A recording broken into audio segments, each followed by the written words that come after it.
Welcome to the Connors Corner segment of Ask the Lawyer. You know, a few years ago, I guess in 1996 and 2000, there was a gentleman running for president of the United States who made a lot of sense to me. Flat tax, strong military security, and unfortunately, he didn't get as much traction as some of us would have hoped. But at least we have the chance to talk to him today. How you doing today, Mr. Forbes? Doing very great, thank you. A few days ago, some of the people out in the audience saw that WCBS News had a story on my toy soldier collection, which was just a fraction of your father's toy soldier collection. What got him interested in the hobby? I think it was memories of childhood, and as you know, toy soldiers are very evocative. They stir the imagination. And so later in life, I think you saw them, some soldiers in a store, and the old childhood passions came back. So he went after them. I guess that's what happened to me. You know, when I was a young boy, I played with toy soldiers, and when I became a middle-aged man, I started buying them. Well, and I think you almost appreciate them more as an adult than you do when you're a kid, where more often than not you end up, they become what you might call toy casualties. But in a more serious vein right now, and you're the guy probably that should really comment the most on it, we're in a very difficult situation. We're talking about tariffs. We've had tax cuts. What's your sense of the situation as a whole, of how President Trump is doing? Well, I think no one denies that we've, especially in the case of China, that there are some very real abuses going on there, taking know-how from American companies, severely restricting what they can do in the Chinese market when we're much more open in terms of foreign companies, including Chinese companies, and the hacking that is going on nonstop. So I think everyone agrees, Europe and everyone else, that these practices must be addressed and forcefully addressed.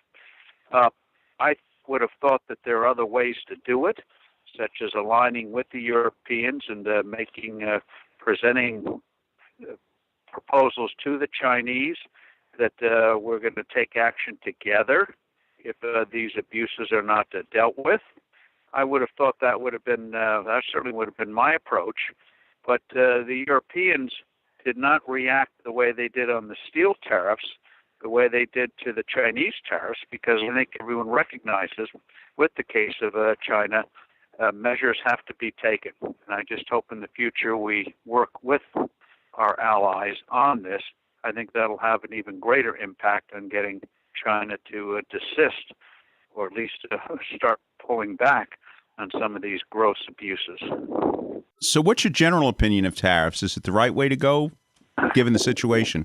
Well, I think a good thing to think of when we think of tariffs is to call them for what they are, sales taxes. And when you say sales taxes, then doesn't sound so good. And so in terms of the steel sales taxes and the aluminum sales taxes, again, I think there were better ways to go about it than simply slapping on these sales taxes or threatening to, and then backing off. As you know, Canada's been exempted, Mexico's been exempted, the European community's been exempted now, Brazil's been exempted, Australia's been exempted, South Korea's been exempted. So you go in with big guns and then you withdraw. Maybe it's a good negotiating technique, but I think it does create a lot of uncertainty as to how it's all going to sort itself out. Now, changing the subject, we have a new tax law in effect. What do you think was right about the changes, and what would you do further? Well, I think what they should make clear is that tax bill was simply a down payment for more and better to come. And I think they're starting to move in that direction. The head of the House Ways and Means Committee, which is the tax writing committee in Congress, certainly Kevin Brady is his name, recognizes the need to do more. On the business side, they did a lot of good things, reducing the corporate tax rate, instant write-offs when you make capital and job-creating investments, making it easier to get all these dollars that are parked overseas, abandoned overseas, brought back home to work. So all of that is to the good.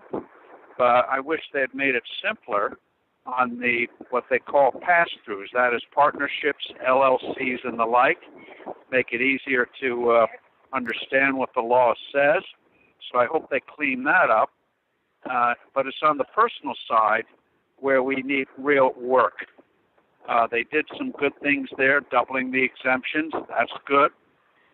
But I think they've got to do more on personal cuts and reducing the tax rates there. So when they go at it, I hope they reduce the capital gains levy.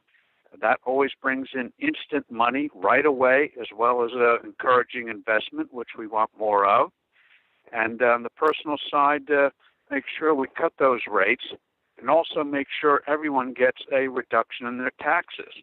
One of the things I hope they consider is the Social Security Medicare tax, which, the payroll tax, what they call FICA taxes, which everyone pays from $1, maybe suspend part of that, as they did 6 years ago, where your first 2 or 3 points is suspended. So if you, say, earn as little as $10,000, you're still going to get several $100s more in your take-home pay.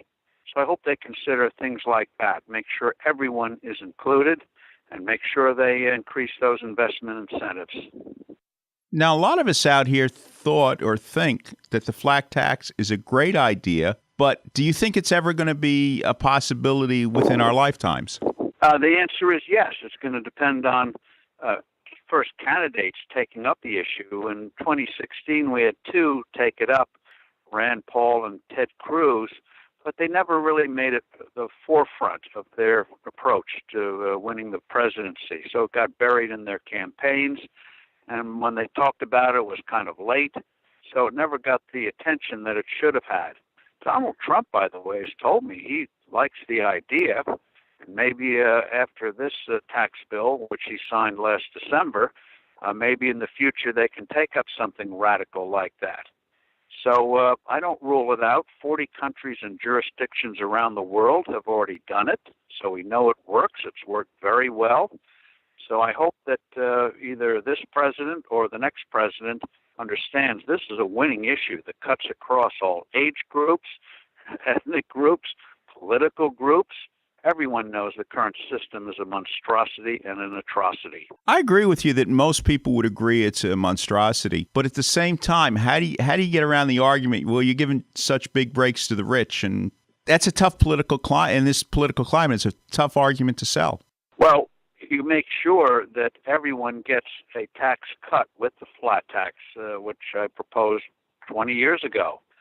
So no one is going to be paying more. And then you make the point that no matter what your income, one, you have to file an income tax.